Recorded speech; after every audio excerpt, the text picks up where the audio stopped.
السلام عليكم ورحمة الله تعالى وبركاته. إن شاء الله هذا الفيديو يلقاكم في أحسن الأحوال وتكونوا بخير وعلى خير. الإخوة الأخوات، مرحبا بكم في فيديو جديد مع قناة منوعات بدر آمين.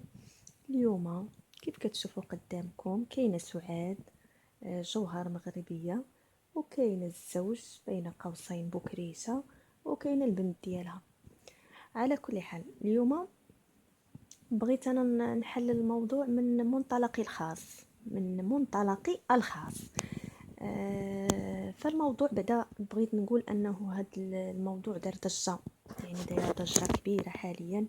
وكنا كنشوفوا اللايفات الاواخر ديال سعاد كيفاش الخرجات ديالها، وانها كيف كنقولوا سخطات على بنتها. كيبقى قلبها علم به الله، ربما تكون غير لغويا، يعني غير شفهيا كيف كنقولوا، يعني غير بالهضره. ربما القلب ديالها راه ربي اللي عالم به، حنا ما كنعرفوش شنو في القلب. وكذلك كتخرج بواحد الابتسامه يعني وبواحد الضحك، كذلك وراء داك الضحك ربما حزن عميق. فاحنا كنشوفوا غير داكشي اللي كنشوفوا قدامنا، الكواليس كيعلم بها غير الله. حنا ما غندخلوش في الامور الاخرى ديال قضيه الاغتصاب، قضيه داكشي، حيتاش داكشي كيبقى يعني امر ديال يعني داك الامر خص اللي يكذبوا ولا غيتيقوا ولا هذا هو الوقت اللي جايه غتبين لنا واش داك الكلام صحيح ولا غير صحيح ولا.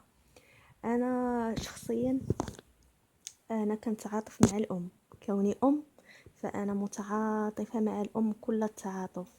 يعني كتبقى الام مهما فعلت، وما غنقولوش فعلت لان كتبان لي انا شخصيا ضربت طليله في داك الفيديو ديالها القدامين، يعني لاحظت انها بمعنى الكلمه، وكتبان انها امراه حديديه يعني خدامه لداخل وبرا. راه جا الوقت ديال دوك البنات انهم هما يردوا الجميل، ماشي هما اللي يخرجوا ويطعنوا في الام ديالهم ديك الطريقه هذه. ما تربيناش عليها باش نخرجوا امام العلن وقدام الناس كاملين ونقولوا منا مع فاتنا در. ما كاينش شي ما ما كتغوتش على ولادها وميمطو كتبغي لهم الخير.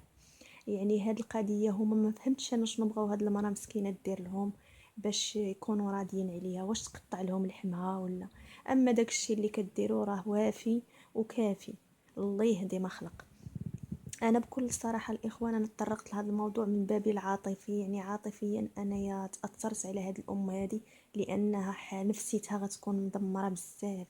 لان باش توصل لان بنتك ولا بناتك يتعاطفوا مع مرت الاب عليك ويخرجوا يضربوا فيك، هذه راها نقطه انا ما حملتها ما قبلتها، يعني ضراتني وقاستني في قلبي.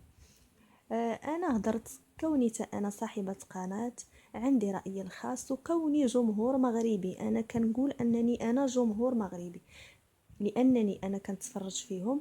فعندي الحق انا نهضر انايا، ونهضر بطريقه اللي تكون يعني مزيانه، ما نبقاش انا نطلع على الموجه بديك الطريقه الخايبه، وانما نوصلوا رساله. جا الوقت اللي خص الوليدات يفهموا ان الام ما يمكنش غتكون ضحكه ديما وفرحانه ديما، راه الام كتكون هازه ضغوطات كتير، فضروري ما تعوت عليك. حنا هما القلم الاحمر كيف كنقول، حنا اللي كنصحوا الاخطاء د وليداتنا. الاخوه الاخوات، هذا تدخل بسيط وفيديو خفيف ظريف.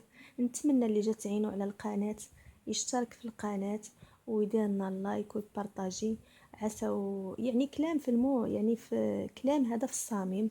وشكرا لكم بزاف وتحياتي.